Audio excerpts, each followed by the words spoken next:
Imagine coming home from work to find a literal concrete wall standing across your driveway.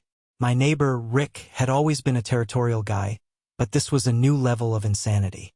Our properties share a 10-foot easement, a legal path that allows me to access my rear-loading garage.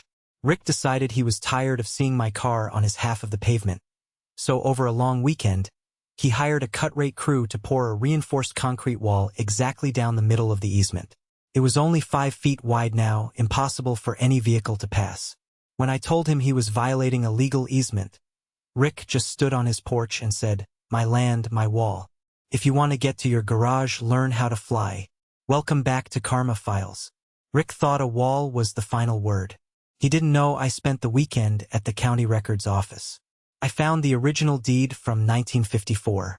The easement wasn't just a suggestion, and it was a non-revocable utility and access right-of-way. But more importantly, I found that the easement housed the main emergency shut-off valve for the entire block's natural gas line. By building a permanent concrete wall over it, Rick hadn't just blocked me. He had created a massive public safety violation. I didn't call a lawyer first. I called the gas company and the city fire marshal. I showed them the deed and the wall. The fire marshal's face turned bright red when he saw that the shutoff valve was now buried under 6 inches of reinforced concrete. The city didn't give Rick a 30-day notice. They issued an immediate abatement for public safety. On Tuesday morning, Rick woke up to the sound of 3 industrial jackhammers and a massive excavator parked on his front lawn. Because it was an emergency safety issue, the city didn't have to be careful.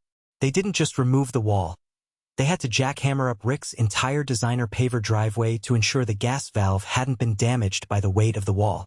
Rick was hysterical, screaming about property rights, but the city officials just told him to stay back or be arrested for obstructing an emergency repair.